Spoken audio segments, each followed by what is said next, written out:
Alright, let's talk about something that's got the astronomy world buzzing, the total solar eclipse happening on August 12, 2026.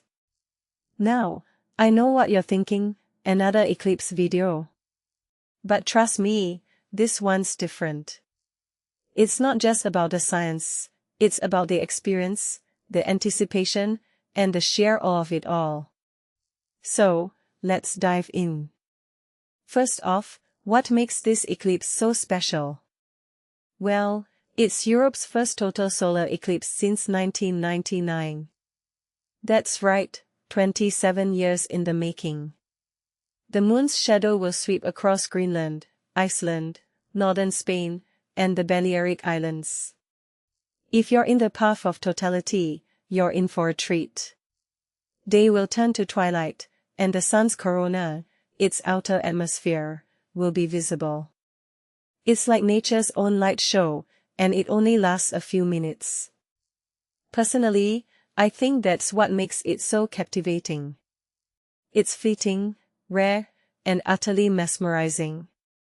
Now, here's where it gets interesting. Not everyone will see the same thing. Millions across Europe, northeastern US, and eastern Canada will witness a partial eclipse, where the moon takes a bite out of the sun. But for those in the path of totality, it's a completely different experience. It's like being in an exclusive club, and the membership fee is just being in the right place at the right time.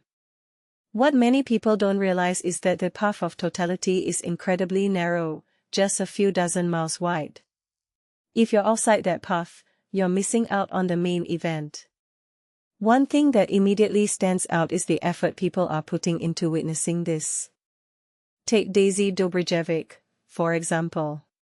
She's aboard the MS Spitsbergen, sailing through Greenland's dramatic coast, hoping to catch totality from Scoresby Sand. Last time she tried, it was a total bust, not because of clouds, but because of her location.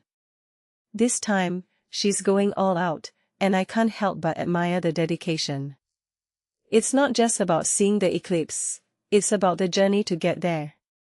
If you take a step back and think about it, that's what makes these events so powerful. They inspire us to go to great lengths, literally and figuratively. Then there's Anthony Wood, who's in Valencia, Spain, with the DEB initiative. This is his first total solar eclipse, and he'll be witnessing it as the sun hangs low on the horizon, just before sunset. Can you imagine? The sky darkening, the stars starting to appear, and then, boom, totality.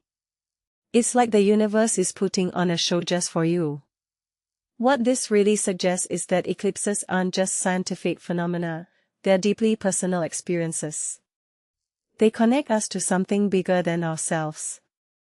Now, let's talk about the practical side. If you're planning to watch the eclipse, especially the partial phase, you need proper eye protection. Eclipse glasses are a must, and not just any pair, they need to be certified. I've seen people make the mistake of using old or damaged glasses, and it's a recipe for disaster. Your eyes are irreplaceable, folks. If you don't have glasses, there are DIY methods, like pinhole projectors, but honestly, just get the glasses. It's not worth risking your vision. Another detail I find fascinating is how weather plays into all of this.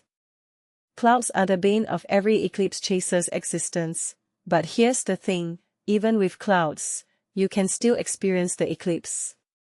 The temperature drops, the light changes, and if the clouds are thin enough, you might still see the corona. It's not ideal, but it's still magical.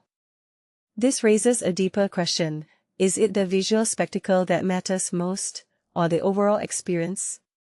Personally, I think it's the latter. The eclipse is a full-body, full-mind event. Finally, let's talk about the bigger picture. Eclipses are more than just cool sky events. They're reminders of our place in the universe. The moon, perfectly aligned to block the sun, is a cosmic coincidence that won't last forever. In a few 100 million years, the moon will be too far away to completely cover the sun. So, every eclipse is a chance to appreciate this unique moment in Earth's history. From my perspective, that's what makes this eclipse, and every eclipse, so profound. So, as we count down to August 12, 2026, I'm left with one question for you. If you could witness this eclipse from anywhere in the path of totality, where would you choose, and why? Let me know in the comments. Until then, keep looking up, because sometimes, the most extraordinary things are right above us.